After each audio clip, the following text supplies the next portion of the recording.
In this episode of Brad Richter TV, we're going to take a look at using masks to create fall-off and reflections in Photoshop, as you can see here in this Apple iPad project. So let's go ahead and take a look at the elements that I used to create this project. Pretty simple, actually. The very first thing I started with was a brand new document. As you can see, the sizes of this document are 7 inches by 7 inches at a resolution of 150 pixels per inch. Just a blank white background. This is the area that we're going to be compositing our image into. I also have an image here of an iPad against a white area background, so we'll go ahead and be extracting the iPad from this image and bringing it into our new project. And then I also have this image here of a floor tile, and an interesting story with this floor tile was sitting in a bus stop down in Disney World waiting for a bus to arrive, and I just take a look down at the floor and I saw this interesting pattern that was on this floor tile. So I just whipped out my camera, my cell phone I should say, and just took a picture of the floor. And I know it seems a little weird to do that, but one of the things that I like to do as I'm out and about with my phone or with my DSLR camera is just take pictures of random textures. It's always a good idea to have a library of various things.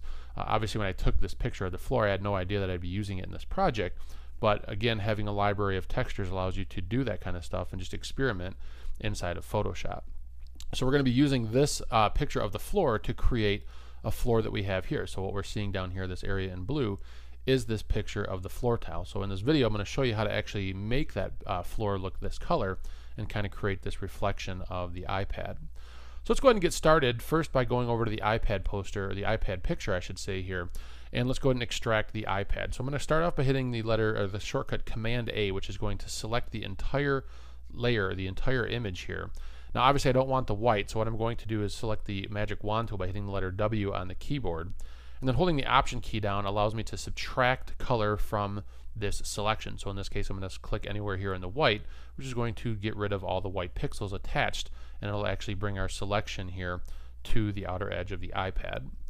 All right, so with the iPad select, let's go ahead and copy that by using the keyboard shortcut Command C. We'll go up to Edit, Copy, and then we're going to go over to our image here, and let's go ahead and just paste that in. I'm going to go ahead and use the shortcut Command V to paste that in. And it's relatively large, so we need to definitely transform the scale for this. I'll go up to the Edit menu, go down to Transform, and choose Scale. The shortcut for that is Command T, and I'll be using that a couple times throughout the video. All right, so now that we have our box around the outer edge of our iPad, let's go ahead and resize it.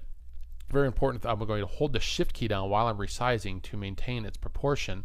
And then I'll also hold the Option key down as well too. So I'm holding Shift Option, and by adding the Option key, what that allows me to do is it allows me to resize to the center of this selection here. So at the center of this dot, I should say, within our free transform. If I'm just holding the Shift key down, notice that it doesn't transform to the center. Holding the Option key down, it actually transforms to the center there. So let's go ahead and resize that. I'll go ahead and make it just a little bit smaller. I'll hit the Enter key on the keyboard to accept the transformation. And then let's just use the Move tool and just move it up here into the corner. All right, so now we need to bring our floor in. So let's go ahead and go over to the floor tile image here, and we need to make a selection here of the floor. Now I'm going to go ahead and exclude this area here of, I guess, what you'd call the grout between the two floor tiles. I just want to sample a clean portion of this tile. I'm going to do that by using the rectangular marquee tool. So I'll hit the letter M on the keyboard to get that tool, and then I'll go ahead and just drag out an area or a selection within this floor tile. That looks pretty good. So with my selection made, I'll go ahead and hit the shortcut Command C to copy, and let's do Command V to paste this into our document here.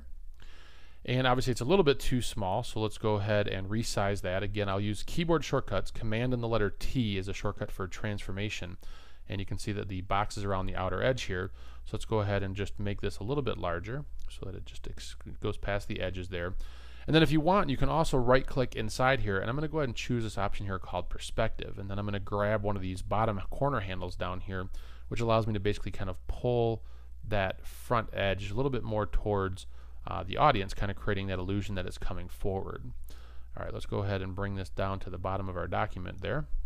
Hit the Enter key to accept the transformation, and then we need to restack the order we have these in over here. In fact, while I'm here, let's go ahead and just name those layers Floor, and let's rename this one iPad. All right, so we got a pretty good start here, all right? So what we're going to do now is we're going to actually make a duplicate copy of this iPad. We need to create that in order to make the reflection. So with that layer selected, I'm going to go ahead and hit the letter Command, or the shortcut Command and the letter J, which basically jumps a copy of this layer, Command J, and you'll notice that that copies that copy of the iPad right above it. Then I'm going to hit Command T to invoke the free transform and right click inside of here and choose flip vertically. So with flipping vertically, we're flipping it on the vertical axis and it flips it upside down. And then I'll just use the move tool and move it down right below our original iPad. And this is obviously going to be what's going to create the reflection for our project. Hit the enter key to accept that transformation. And now we got to go ahead and create that fall off that we see in the original project. As you can see here, we created a fall off to make it look like this was in almost like a marble floor and it was going off into the distance. So let's go ahead and do that by adding a mask to that layer. So this is our reflected layer here.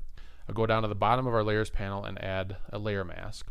And by default, that layer mask is filled with white, which means we're going to be seeing the entire area of that layer. So it's not until we actually introduce black to actually hide areas or shades of gray, which would create semi-transparency, that we're going to actually see this take place. And in order for us to do that, I'm going to use the gradient tool to do that. So I'll hit the letter G on the keyboard to select the gradient tool. And then up in the tool options bar up here, I want to make sure that I'm on the second one in here, which is the foreground to transparent option. With the foreground to transparent option, I also want to make sure that my foreground color is set to black. So black is going to create that fall off that we're trying to get here on that iPad reflection. So I'll start down here at the bottom of the iPad, and then I'm just going to go ahead and drag a line right up the reflected area here. So as soon as I release, you'll notice that that mask is created over here in our layers panel, and you can see it goes from black to shades of gray, and that's what's creating that reflected fall off. If you don't like, if you want to actually add just a little bit more, you can go ahead and just drag another line here, and that'll kind of start to make it fall off just a little bit more down there at the bottom, and that looks a little bit more realistic. Let's also, while we're over here in the layers panel, I'm just going to go ahead and select the background layer, and we're going to actually change that to black as opposed to white. So just want to make sure that my foreground color is set to black, and then I'll go ahead and use the shortcut Option and the Delete key, which is a shortcut to fill with the foreground color, Option Delete, to fill that layer with solid black.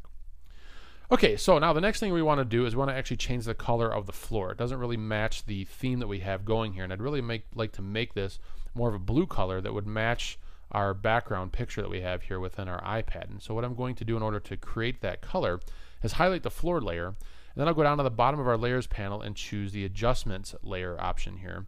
And we're going to choose the option here called hue and saturation. So we're going to add a hue and saturation adjustment layer, which will be placed right above the floor layer.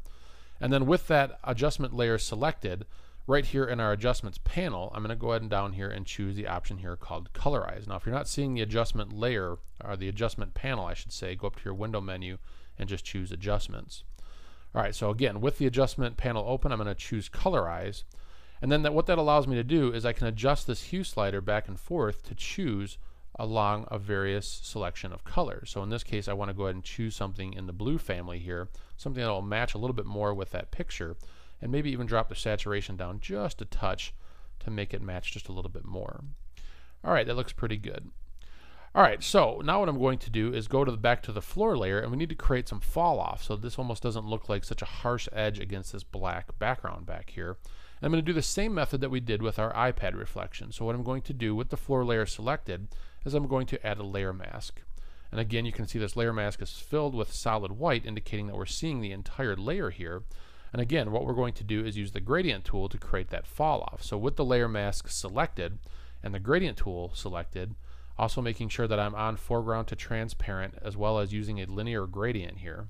And what I'm going to do is just go into the image and drag a line down to create that fall off. So as you can see in our layers panel over here, you can see the mask now has this black to gray into white, which is creating that fall off towards the background. So it almost looks like this floor is going off into infinity. The very last thing I'll do here is just go ahead and add some text into our project. And let's go ahead and put this at a full screen there. We can take a look at, again, using masks to create fall off and reflections to create a pretty simple project here of the Apple iPad. For more videos like this one, make sure you visit us at bradrichtertv.com.